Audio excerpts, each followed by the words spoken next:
इस किताब के बारे में मैं वसूख से कह सकती हूँ कि पूरी गुलबोटी के जानिब से मुनक्किद किए गए आज के इस प्रोग्राम के जिन्होंने ऑर्गेनाइज किया हमारे गुलबोटी के साथी फारूक सैयद साहब, आज 2 किताबों का इजरा किया गया। पहली किताब आलमी वबा आलमी जायजे के तहत जो एक सीनियर वकील, एक अदीब ये रहमान साहब जो चेयरमैन है उर्दू आलमी ट्रस्ट के, उनकी किताब, और दूसरी किताब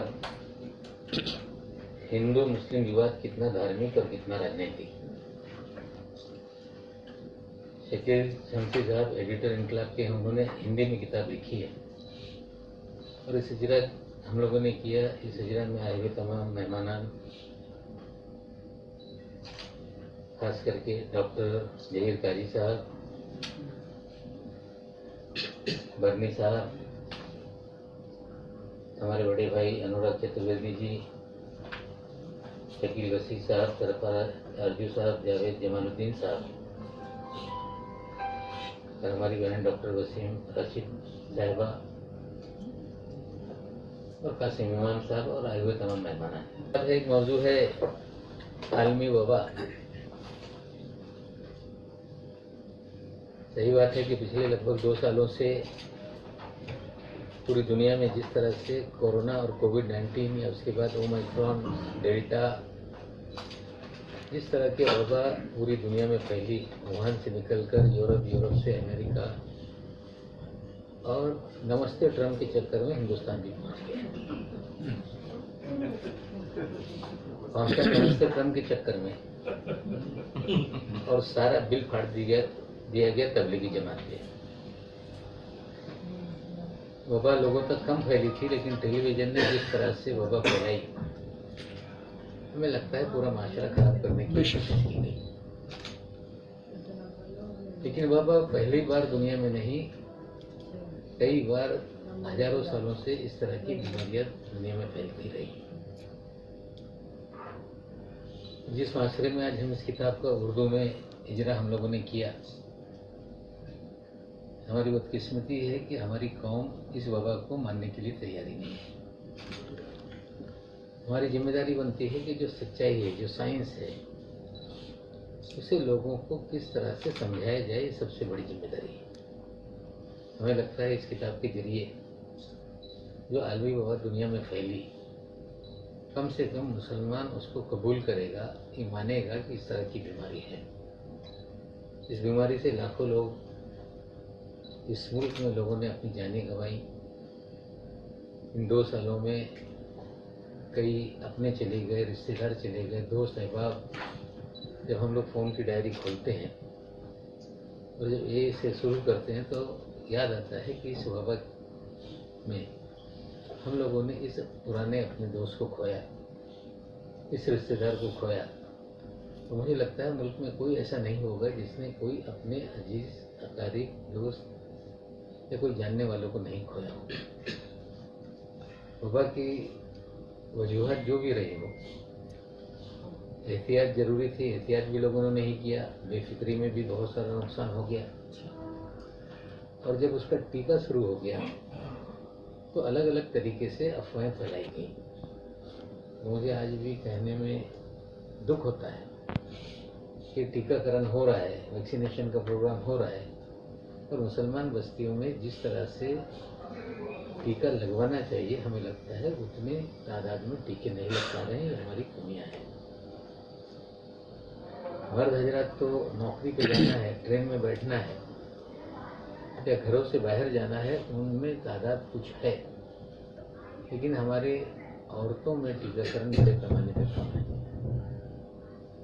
अगर ये रहमान साहब ने किताब लिखी है कि हम लोग मानते हैं कि वबा है, तो हमारी जिम्मेदारी बनती है कि वबा का जो इलाज है, उसको जो प्रिवेंट करना है, उसके लिए भी लोगों के बीच में हम लोग जाकर इस मैसेज को पहुंचाएं और ज़्यादा से ज़्यादा टीका कराया जाए। अभी जो ओमिक्रॉन है, ओमिक्रॉन अगर लोगों ने टीका लगाया दुनिया में तो 4th वेव शुरू हो गई, 5th वेव शुरू हो गई है। हिंदुस्तान दूसरी वेव में ही बचा हुआ है। हमें लगता है हमारी हर्ड इम्यूनिटी या इम्यूनिटी ज़्यादा होने की वजह से शायद उतने हम लोगों के ये जो भी कोविड या कोरोना का वायरस था उतना असरअंदाज नहीं हुआ। जो बुजुर्ग थे, जो अलग बीमारियों में मुब्तला थे, उन्होंने ही अपनी जानें गंवाई। लेकिन हमारी जिम्मेदारी बनती है कि ओमाइक्रॉन या अलग अलग तरीके से अब जो वायरस है अपना वो एक रंग बदल रहा है, रूप बदल रहा है, उसके इफेक्ट बदल रहा है। दूसरी किताब है हमारी हिंदू मुस्लिम विवाद, कितना धार्मिक कितना।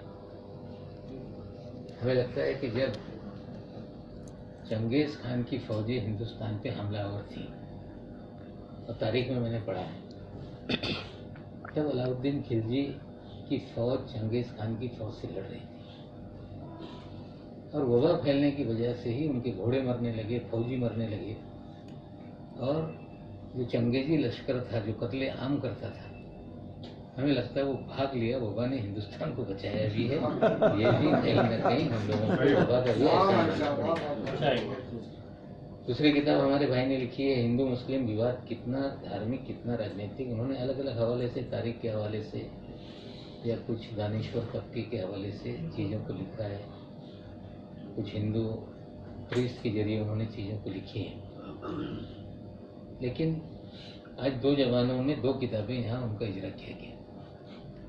मैं तो ये मानता हूँ कि दोनों ज़बानें एक ज़बान है, और उर्दू जो है लश्करी ज़बान है, या दीगर कौमें इस मुल्क में आई, फातेह हुई, लड़ाई लड़ी, उनकी तहजीब तमद्दुन, उनकी ज़बानें इस मुल्क में आई, और यहाँ पर रहने वाली मुकामी ज़बान थी, उससे ही निकलकर एक ज़बान जो बन गई, जिसे उर्दू हिंदी दो नाम दे दिया गया।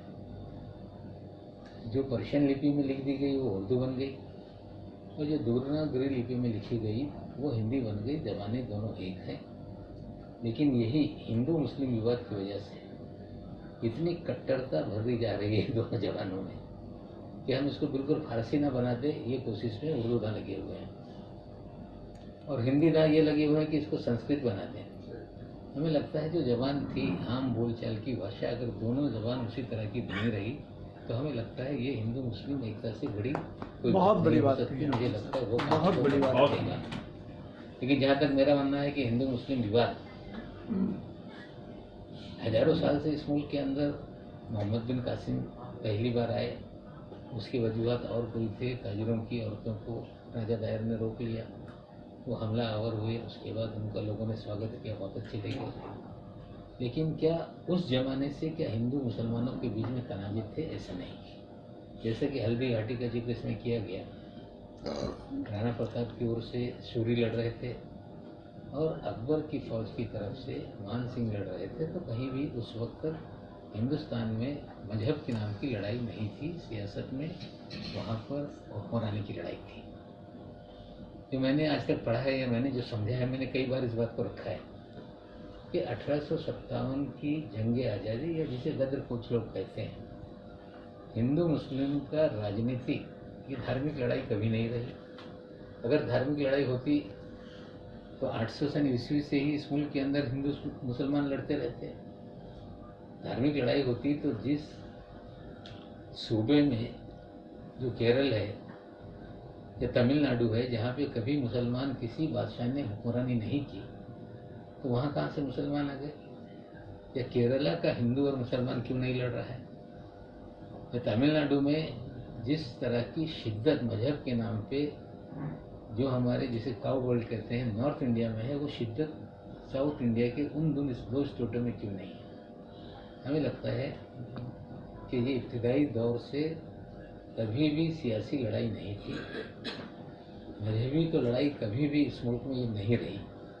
लेकिन 1857 में जब जंग आज़ादी हुई, अंग्रेज़ों के खिलाफ एक माहौल पूरा खड़ा हुआ, तो उसकी एक वजह थी कि उस वक्त जो फौज थी उसने भी बगावत कर दी, पुलिस ने, हिंदुस्तानी फौजी ने बगावत कर दी। ये बात आम कर दी गई कि जो कारतूस जिसमें पिन रहता था, जो मुंह से दांत से खींचा जाता था, हमारे जंग आज़ादी में जो लड़ने वाले लोग थे उन्होंने ये अफवाह फैलाई, और हो सकता है कि उसमें सच्चाई भी कुछ हद तक रही हो कि इसमें गाय और शुगर की चर्बी है और इस बात से जो मुसलमान फौज थी वो भी खफा हो गई, जो हिंदू फौजें थी वो भी खफा हो गई, और पूरी तरह से अंग्रेजों का तख्ता पलट गया और लाल किले के दरवाजे पे सारे लोग खड़े हो गए और जाकर ठपठपाने लगे,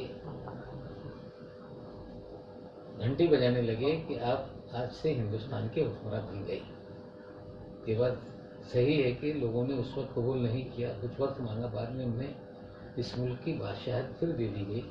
ऐसा नहीं कि मुसलमान ही लड़ रहा था, हिंदू मुसलमान सब मिलकर लड़ रहे थे, लेकिन 1857 की जीत के बाद बादशाहत मुगलों के हाथ में दी गई। ये भी सच्चाई है। अगर उस वक्त भी राजनीति हिंदू मुसलमान की होती तो बादशाहत सौंपने के लिए लोग उनके दरवाजे तक नहीं जाते। लेकिन इसका जब तजिया किया गया तो अंग्रेजों ने ये पाया कि इस मुल्क की दो बड़ी कौमें जिन्हें मजहब के नाम पे उनके जज्बात को भड़काया गया और हुकूमत का तख्ता पलट लोगों ने किया, तो उन्हें लगा इससे बड़ा हथियार हो नहीं सकता। अगर इस मुल्क में हुकूमत करना है, हुक्मरानी करना है, तो इन दो कौमों को लड़ाना जरूरी है। फिर अलग अलग तरीके से फसादात होते रहे, विवाद पैदा किए गए। उसी दौरान गजट निकालकर राम मंदिर, बाबरी मस्जिद का विवाद भी उसी दौर में खड़ा कराया गया, और बहुत सारी ऐसी कोशिश की गई कि इस मुल्क के अंदर दो कौमों के बीच में तफरका और नफरत फैले। और हमें लगता है पहले अंग्रेजों की सियासत थी और हिंदुस्तान की आज़ादी के बाद भी दोनों तरफ से जिद्दम जिद्दी अलग अलग सोच के लोग